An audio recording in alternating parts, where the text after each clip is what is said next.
Hi, the truly strong are calm, the truly talented are modest, the truly smart are succinct, and the truly happy are present. Live in present. Today is 15th of March 2022. Let us have a quick discussion of all these important topics.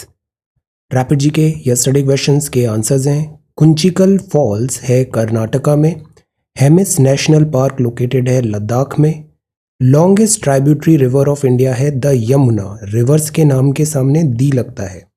Bhakra Nangal dam is located in the state of Himachal Pradesh. और doctor Rajendra Prasad ji chairman थे national flag committee के। So ये answers हैं yesterday's questions. आज के सवाल हैं, Dibang river bridge is located in which state? Dibang river bridge in which part of India is the Lipulekh pass located? Which Indian river is also known as Dakshin Ganga? Where in India is the Kebul Lamjao National Park situated? In which state is the annual International Flower Festival organized? So these are 5 questions for today. आज की vocabulary है vantage. Vantage मतलब होता है place or position affording a good view of something. Viewpoint, standpoint, stance. जैसे UPSC prelims अभी exam है. Look at my वेंटेज point जिस जगह से मैं चीज़ों को देख पा रहा हूँ. I have my own experience in last 1 month में. Every day I am doing Google Meet session for at least 3 to 4 hours and I have talk to hundreds and hundreds of students.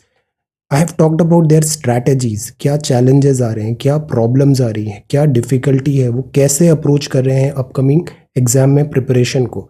तो सीधा इन्फॉर्मेशन वेंटेज पॉइंट जो इस exam का है. That is Y मैं आपको हमेशा ये बोलता हूँ, ये prelims 2022 course content is not the USP, content is our interaction conversation. तो that is why Google Meet sessions are necessary.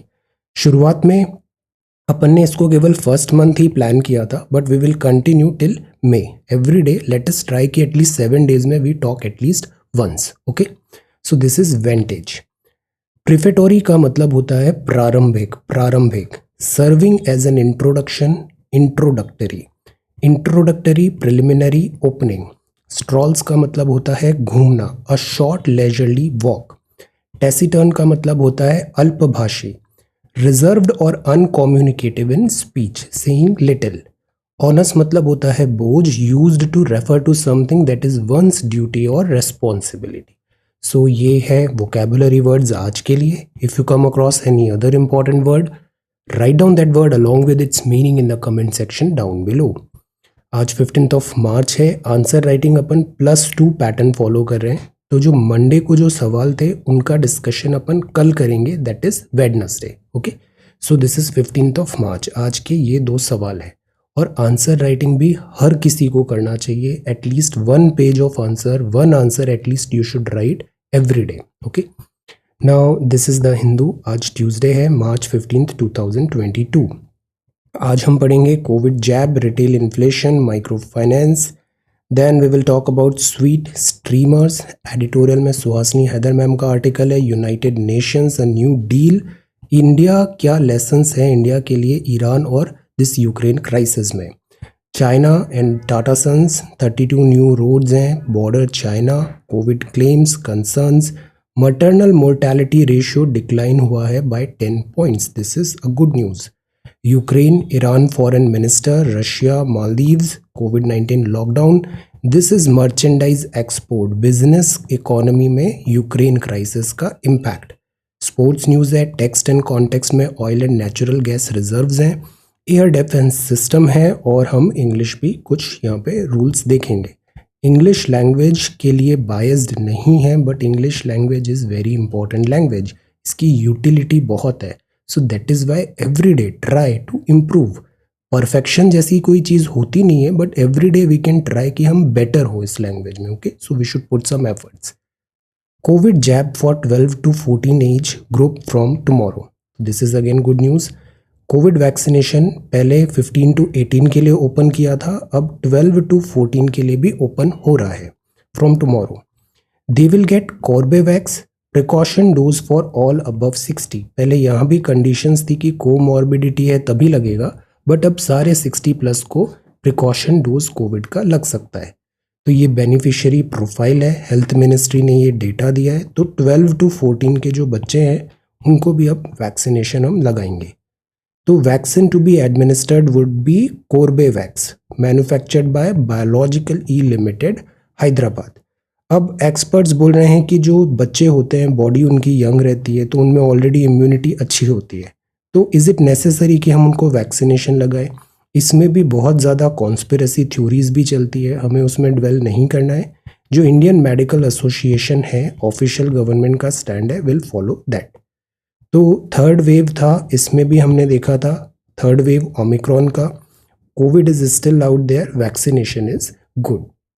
हम एक सवाल तैयार करते हैं क्योंकि अब ये टॉपिक काफ़ी हद तक सेटल हो गया, at least vaccination part. So prepare a note on the Covid vaccinations made available in India. India में जैसे कौन कौन सी वैक्सीनेशन आई, एक कोवैक्सीन आई, फिर एस्ट्राजेनेका का कोविशील्ड आया, फिर जैसे ये कोर्बेवैक्स है, एक स्पुतनिक भी आई थी। ऐसे बहुत सारी वैक्सीनेशन है, प्लस एक फाइजर मैक्स वैक्सीनेशन है, मॉडर्ना वैक्सीनेशन है। ये कहाँ की है? यूएस वगैरह की है। अब ये जो वैक्सीनेशन होती है ना, एक्चुअली वैक्सीनेशन क्या होता है?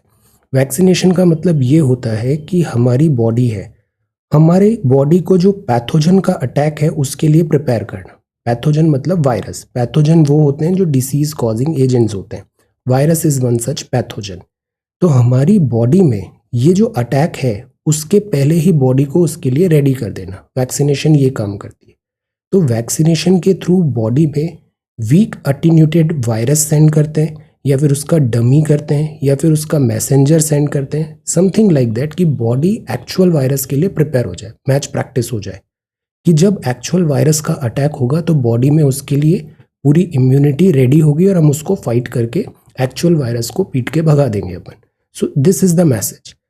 अब इसमें बहुत सारी टेक्नोलॉजी होती है, जैसे पोलियो वैक्सीनेशन हुआ था तो उसमें डेड वायरस को या वीकेंड वायरस को बॉडी में इंट्रोड्यूस किया। फिर तो जैसे कि कोवैक्सिन जो है वो इस टेक्नोलॉजी में। सेकेंड, जैसे chimpanzee adeno virus technology use किया कोविशील्ड एस्ट्राजेनेका में। ये जो फाइजर मॉडर्ना है ये mRNA वैक्सीनेशन यूज़ कर रहे हैं। तो लेट अस ट्राई, इनके बारे में हमने बहुत डिटेल में पढ़ा है पिछले 1-1.5 साल में। Let us try to consolidate it now.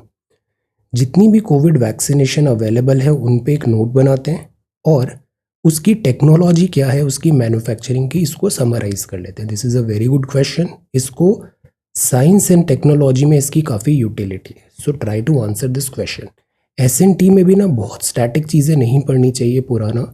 इसमें जो यूजुअली टॉपिक्स पूछे जाते हैं वो लेटेस्ट होते हैं, जैसे कि mRNA वैक्सीनेशन आ सकता है, कोविड रिलेटेड और भी हमने देखा था प्लाज्मा थेरेपी। ये सब चीज़ें हैं ना, इससे रिलेटेड जो साइंस बिहाइंड दैट थेरेपी है, साइंस बिहाइंड दीज प्रोसेसेस है, वो पूछा जा सकता है साइंस एंड टेक्नोलॉजी सेक्शन में। So prepare this question.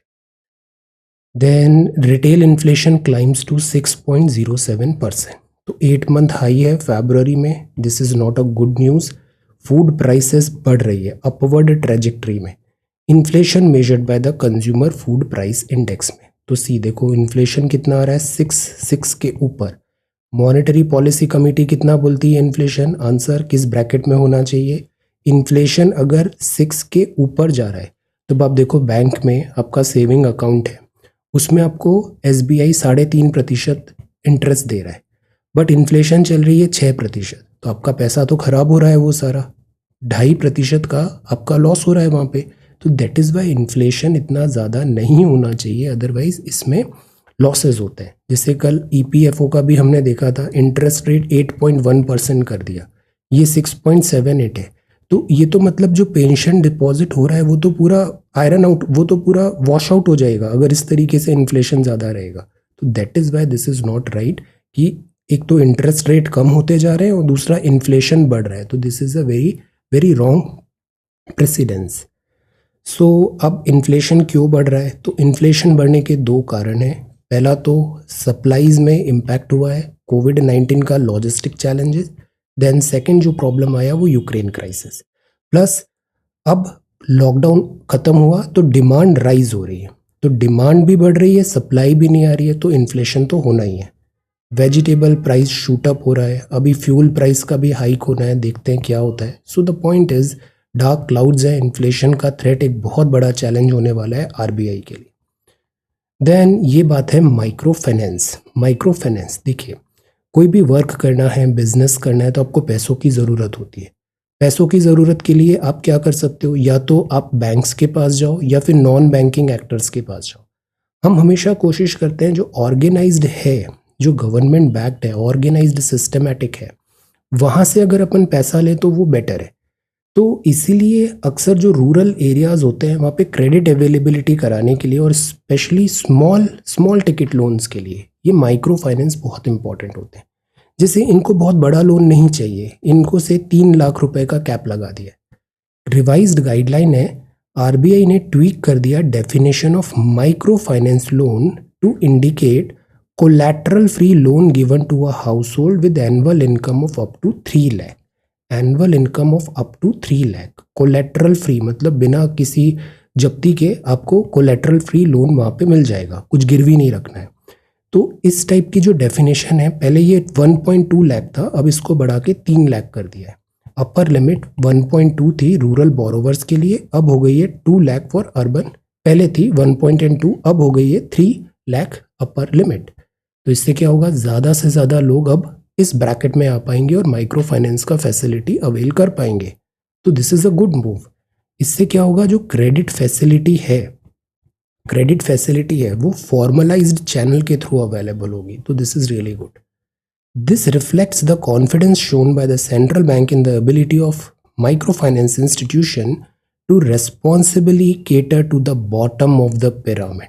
मतलब लोन ऐसा नहीं कि आप बड़े बड़े कॉरपोरेट्स को ही लोन दे रहे हो, और अक्सर रेपुटेशन भी कॉरपोरेट्स की खराब होती है, ये पैसे लेके डुबो देते हैं या भाग जाते हैं।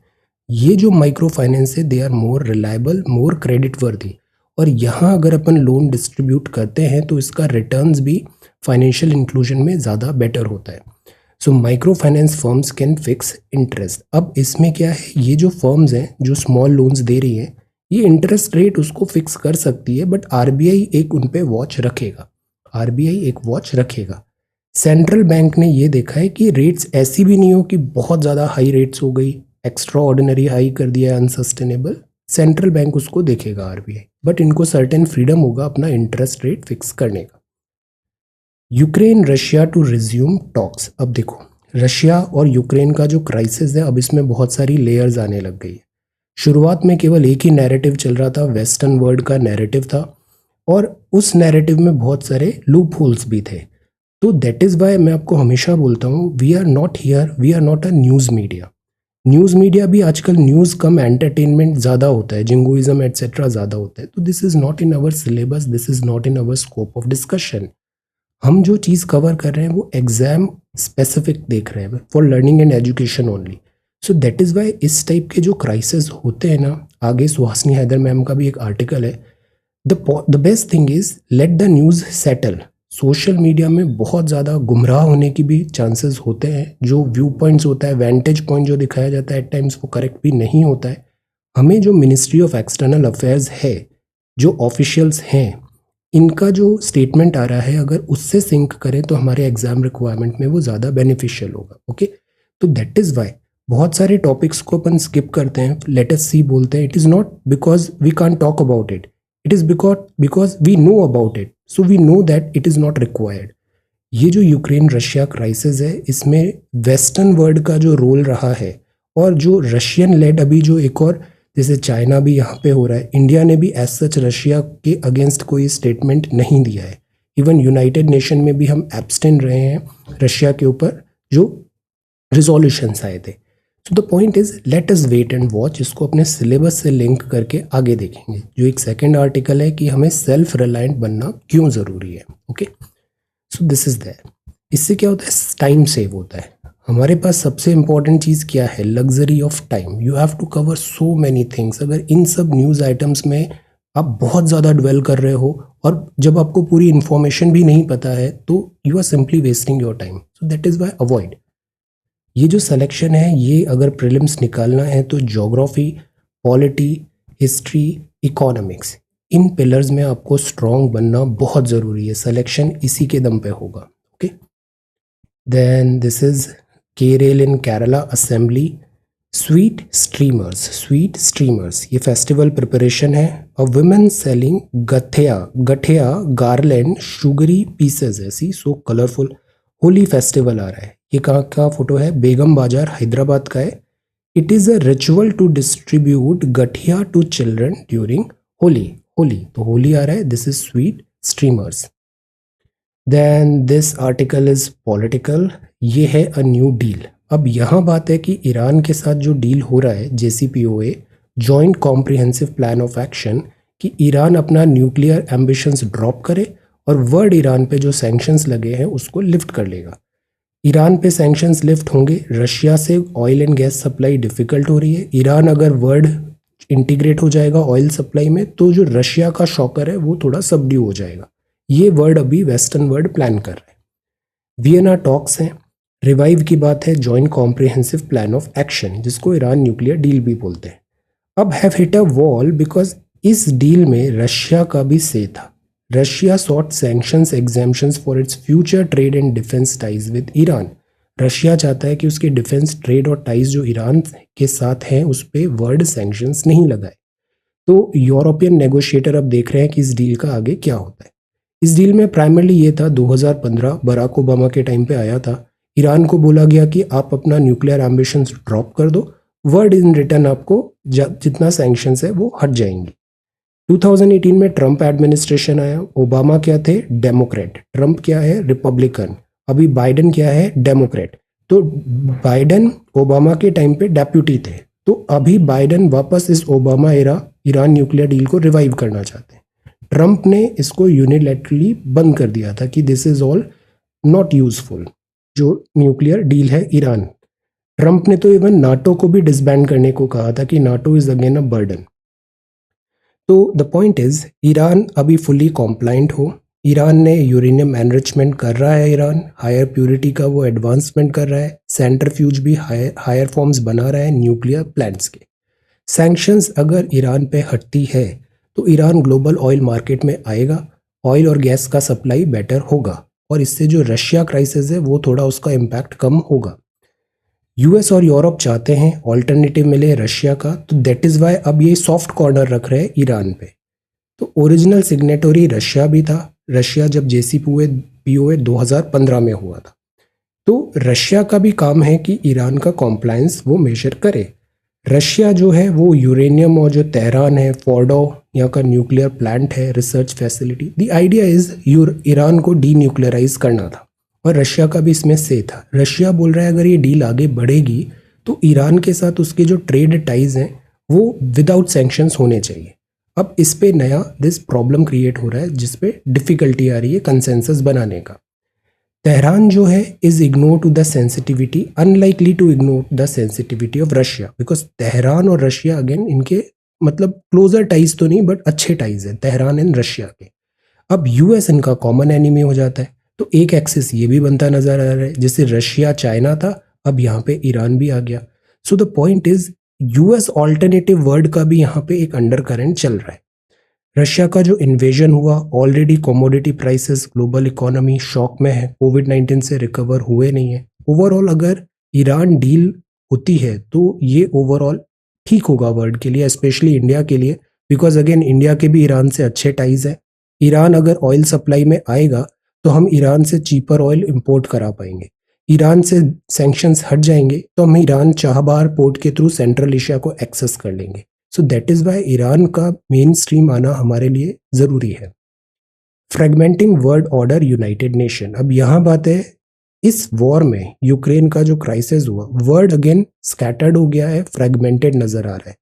पोस्ट वर्ल्ड वॉर 2 के बाद जब हमने देखा था, कोशिश की गई थी ग्लोबलाइजेशन की, यूनाइटेड नेशंस जैसी ऑर्गेनाइजेशंस बनी, ब्रेटन वुड ट्विंस आए। अब back to basic, Quad partners हैं, ये एक वॉचडॉग है economic cost, but again sanctions का जो रिजीम होता है ये इतना ज़्यादा सक्सेसफुल होता नहीं है।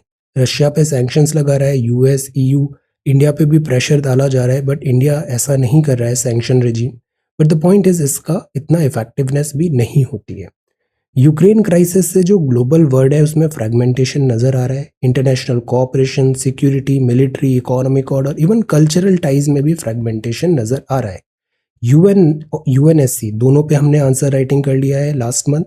ये दोनों इंपॉर्टेंट ऑर्गेनाइजेशन है और ये भी आउटडेटेड नजर आए हैं, वीक नजर आए।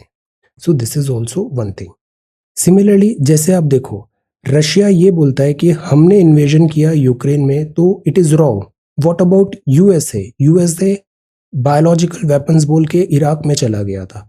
यूएसए टेररिज्म को बोल के अफगानिस्तान में गया था। USA was there in Syria, तो वियतनाम। तो ये जो यूएसए के जो इन्वेजन्स हैं या फिर यूएस जो ग्लोबल वॉर लड़ता है, व्हाट अबाउट दैट? यहाँ यूएस का अकाउंटेबिलिटी क्यों सेट नहीं होता है? ये टोन होता है रशिया का।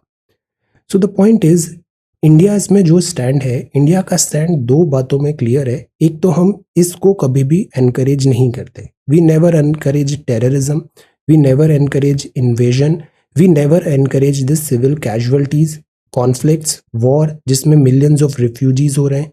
ये हमारी फिलॉसफी नहीं है। बट हम नॉन अलाइन रहना भी इंडियन इंटरेस्ट के अकॉर्डिंग रहने का ट्राई करते हैं। अब यहाँ एक चीज लिखा है कि अगर यूएन में देखें, to practise tolerance and live together in peace with one another as good neighbours, obviously encourage होना चाहिए। ये चीज है article 1 and 2 of the purposes and principles of United Nation. UN क्यों बना था? देखो, वर्ल्ड वॉर 1 हुआ, लीग ऑफ नेशन बना, फ्लॉप शो। वर्ल्ड वॉर 2 हुआ तो वर्ल्ड में बहुत लॉसेस हुए, तो वर्ल्ड ने कमिटमेंट किया कि नहीं, अब थर्ड वर्ल्ड वॉर नहीं होने देंगे, तो बना यूनाइटेड नेशंस। बट अब यूक्रेन क्राइसिस हो रहा है। सो the point is, before world war 3 हो, इन सारी डेफिशिएंसीज को ओवरकम करना जरूरी है। प्रिंसिपल्स, पर्पसेस यूएन के जो है लेटर एंड स्पिरिट में इंप्लीमेंट कराएं। मिलिट्री ऑपरेशंस जो है, रशियन एनवॉय यूएन में बताया।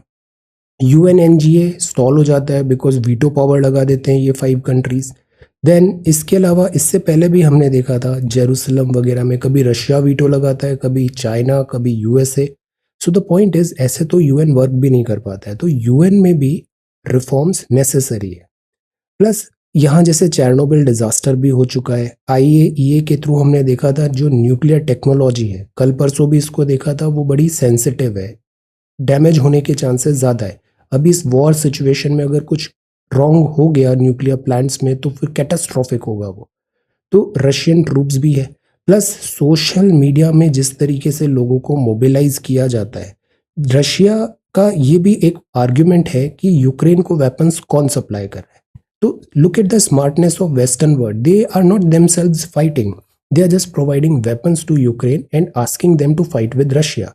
अभी MiG 29 and this no fly zone का बात हुआ तो यूएस बैकआउट कर गया। तो दिस ऑल्सो सेज कि इनका जो कमिटमेंट है टुवर्ड्स दिस, एक्चुअल में यहाँ पे peace, law and order store करना, उस पर क्वेश्चंस उठते हैं। फिर इकोनॉमिक सैंक्शंस है, इन दी एंड रशिया भी डिस्टर्ब्ड है और यूक्रेन भी डिस्टर्ब्ड है और इस पूरे में पूरा वर्ल्ड भी डिस्टर्ब्ड है। सेकेंड जो चीज़ हो रही है वो हो रहा है, अगेन बहुत बड़ा रेड फ्लैग है ये हमारे लिए, जिस तरीके से कंपनीज हमेशा पॉलिटिकल मैटर में न्यूट्रल होती है, बट कंपनीज का भी यहाँ पे पॉलिटिसाइजेशन किया जा रहा है और एज अ स्टेट पॉलिसी उसको फ्यूल करने की कोशिश हो रही है। व्हाट अबाउट इन फ्यूचर, अगर इनमें से कोई कंपनी, या तो वेस्टर्न कंपनी देखो या फिर चाइनीज कंपनीज आप देखो, अगर वो हमारे अगेंस्ट हो गए तब अपन क्या करेंगे? So we need to be prepared. So this is important. तो द पॉइंट इज, इकोनॉमिक जो भी क्राइसिस हुआ, S-400 डील है उस पर सैंक्शंस की बात आ गई, काटसा की बात आ रही है, हम ऑल्टरनेटिव यूनियन पे जैसे रशियन बैंक अब चाइनीज यूनियन पे में करेंगे। सो द पॉइंट इज, जो वर्ल्ड है ना वो भी अब नॉन डॉलर होने की कोशिश कर रहा है। ग्रेजुअली द वर्ल्ड में see a non dollar system. Non dollar मतलब यूएस हेजेमनी से बाहर आना, banking, fintech, credit company separately from the dollar world, ताकि जो वर्ड है वो डिसेंट्रलाइज हो। प्लस ये जो बैन कल्चर है, नॉट राइट। आज हमने ईयू में यूरो करेंसी के बारे में भी पढ़ा था, टेलीग्राम में जो क्विज है ना, सॉल्व इट एवरीडे। बेसिक चीज़ें कर रहे हैं, 10 सवाल ही कर रहे हैं, बट आप देखना इन नो टाइम हम बहुत सारा बेसिक्स कवर कर लेंगे उसके थ्रू। सो इसको करना यूरो का। सो द पॉइंट इज, जो जेलेंस्की है, लीडर्स होते हैं ना, लीडर्स का पर्सनल एस्पायरेशन भी होता है, बट एट टाइम्स हमें ये भी देखना चाहिए ओवरऑल कंट्री पे उसका क्या इम्पैक्ट हो रहा है। यूक्रेन अभी कितना शैटर्ड हो रहा है। सो this is also one thing. So proactively अब इंडिया इसमें क्या करना चाहिए? इंडिया के लिए ज़रूरी है कि जो हमारे कोर प्रिंसिपल्स, वैल्यूज़ है उसको कंटिन्यू करे और सेल्फ रिलायंट बने, और वो चीज़ यहाँ लिखा है। There is no finer teacher of war than war. War जो होता है it is a teacher, there is no finer teacher of war than war. और जिन लोगों ने एक्चुअल में वॉर देखा है, एक्चुअल में जिसने फाइट किया है, वो कभी भी फाइट नहीं करना चाहता है at first place.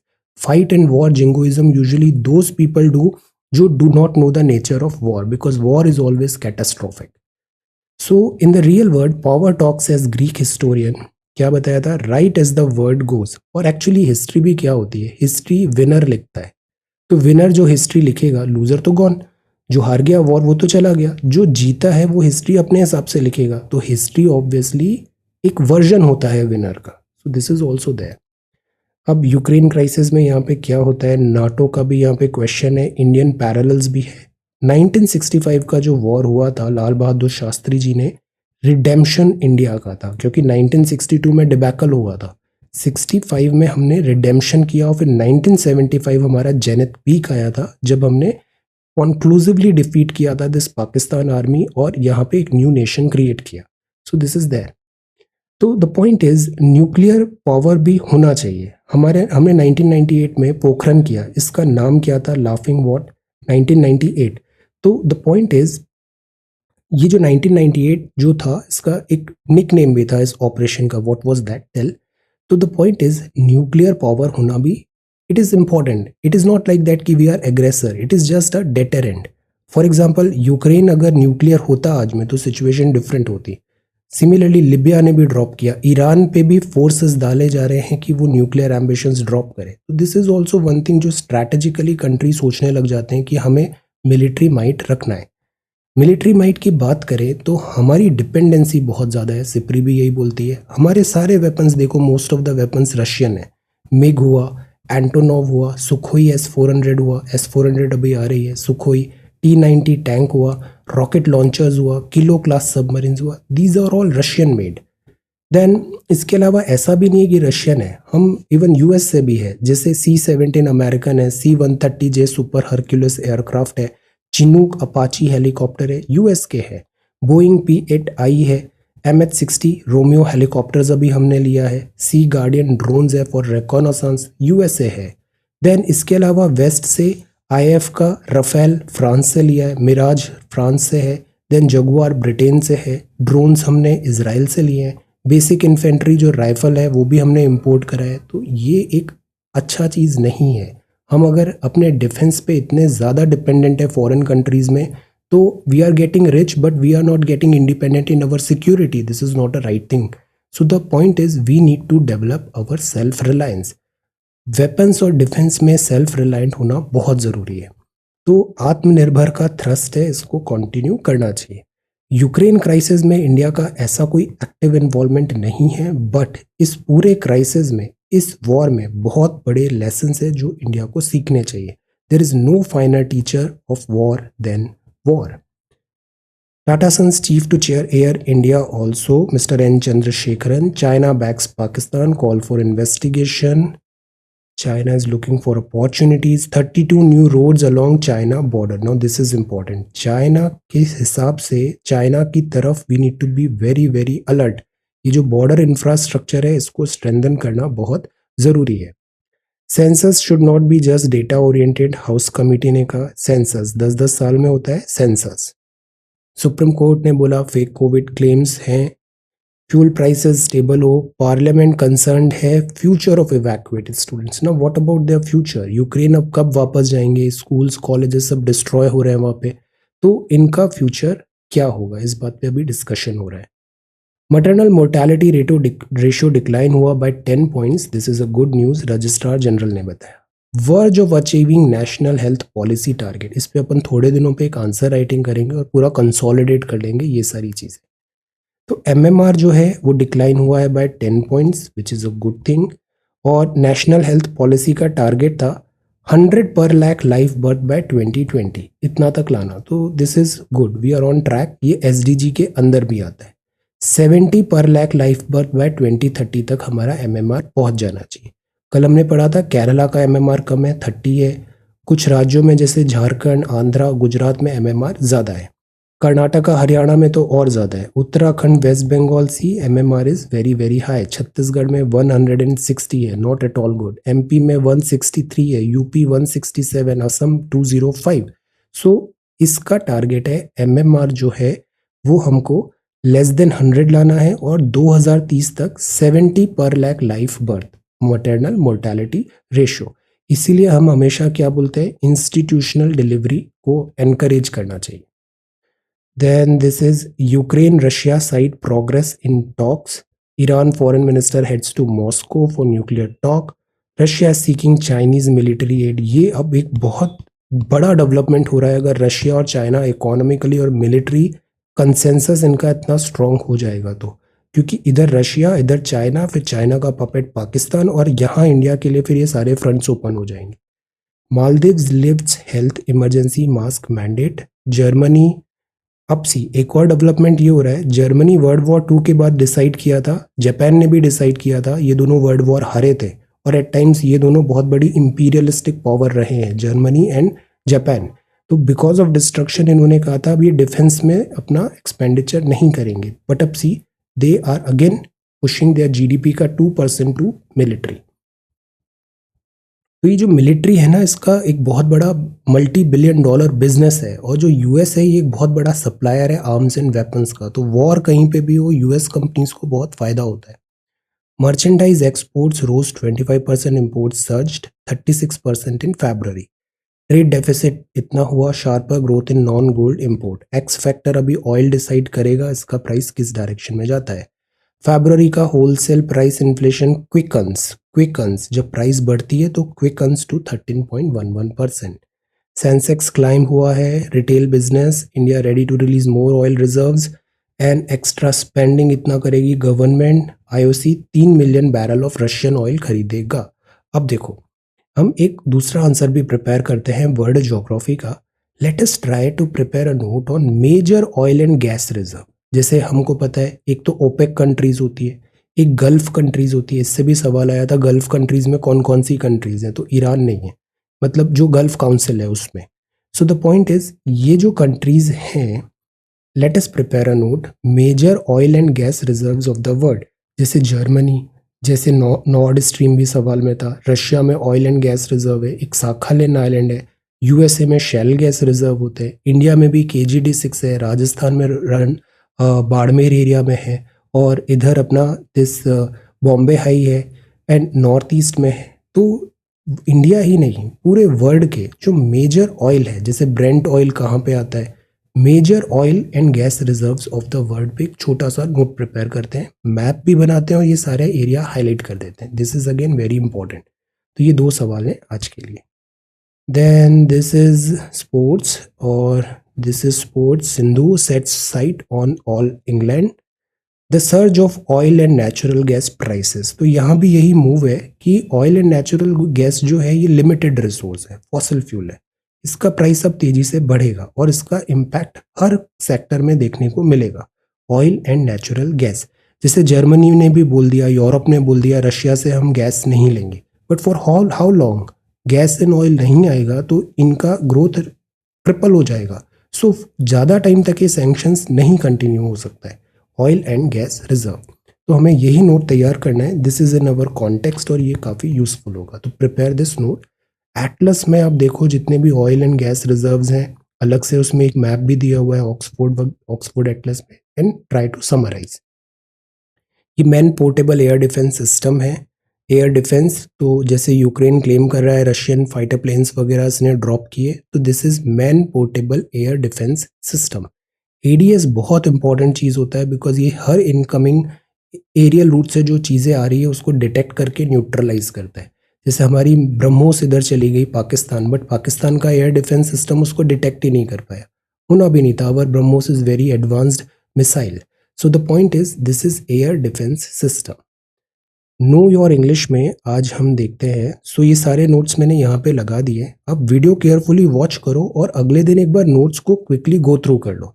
With in 24 hours revise होता है तो वो चीज़ें रिटेन ज़्यादा होगी। Okay, this is a very systematic and efficient way to study newspaper. Okay, अब जैसे डैमेज है, damage is used in the plural when it's money. जैसे डैमेजेस क्या हुए, that has to be paid for causing damage. तो ये एक legal term है, जैसे राइट्स वगैरह होते हैं तो हम डैमेजेस बात करते हैं।